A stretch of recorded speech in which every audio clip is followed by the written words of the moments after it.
Since the essays she suffered at the hands of Epstein and his associates, she was threatened on numerous occasions by unidentified people she believed were connected to him. Her mother also was threatened on numerous occasions prior to her unalive. The first incident Blank could recall occurred approximately when she was 16 to 17. She was living in a suburb of South Carolina. Her mother had been arrested for embezzlement and could not pay the restitution. She recalled Atkins at the university where he worked to ask him for help. She recalled that she asked him why he, quote, fixed her mother's real estate books, only to later turn her mother to the police. Atkins responded to her by stating the words to the effect, he did not, quote, give a shit if you end up in the gutter. Don't ever contact me again. Your mother knows what will happen. She recalled threatening telephone calls primarily began to occur after she gave birth to her daughter in blank. Several calls listed as no ID on her caller ID system were made to her telephone.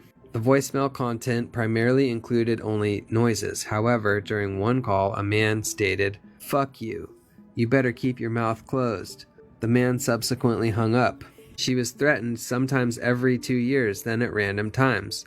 She never recognized the voices during the calls, but she was certain the callers were not Epstein, Atkins, or Chump. Her mother fielded threat calls as well, made by individuals telling her to leave the island. The mother was most likely threatened, however, they didn't have specific information about it.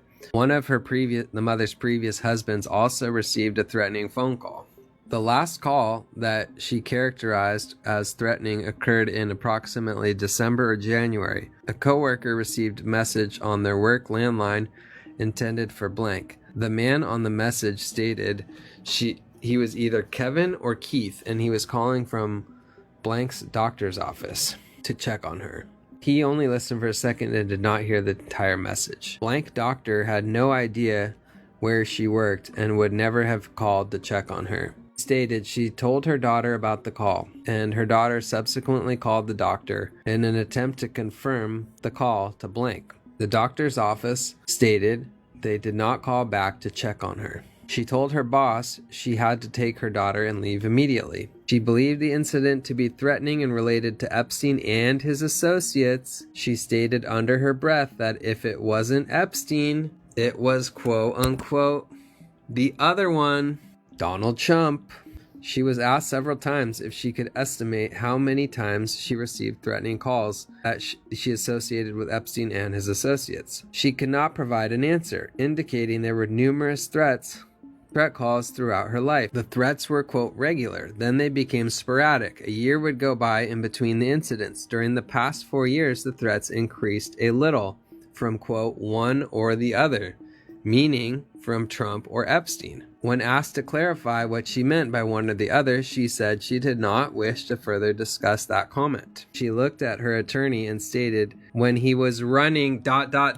She recalled receiving several hang-ups and a lot of brief telephone messages that included words to the effect, we know where you're at, you need to keep your mouth shut. The people who called knew her mother was in a specific assisted living facility. She initially stated the individuals possibly called her mother, but when asked how she knew they were aware of her mother's residence in a particular assisted living facility, blank stated they called her mother there. The calls to her mother included rude language about her mother's age and health. When asked what made her think the calls were related to Epstein and his associates, she responded that she did not think the callers ever said they were calling on behalf of Epstein or Chump. She does not have any other issue in her past that would explain years of harassment and threats. She and her mother were driving one night on Interstate 5, Oregon. It was dark and rainy. One car behind repeatedly turned its lights off and on. Then that car and another, both described as nice and black or blue, attempted to run her car off the road. The car to her left was larger, had 4 doors. She recalled an 18-wheeler was driving in front of her at the time. She did not wreck her vehicle during the incident. After the incident, her mom began crying and she pulled over. She was driving on Interstate 5 toward her home in Blank, Washington, approximately 7 a.m. A male driver positioned his car on her ass and slammed her car forward. The man ran her through the traffic circle, where she blew out her tire and broke her mirror. She recalled she ran into a sign. The vehicle that struck her was a dark or blue sports utility vehicle. After she wrecked, she called a friend who lived nearby and told him she had no idea what happened. She did not call the police, and to her knowledge, no police responded to the hit and run. Employees from Chevron or Shell station witnessed the incident and asked her on a later date what happened to her car. No further details provided.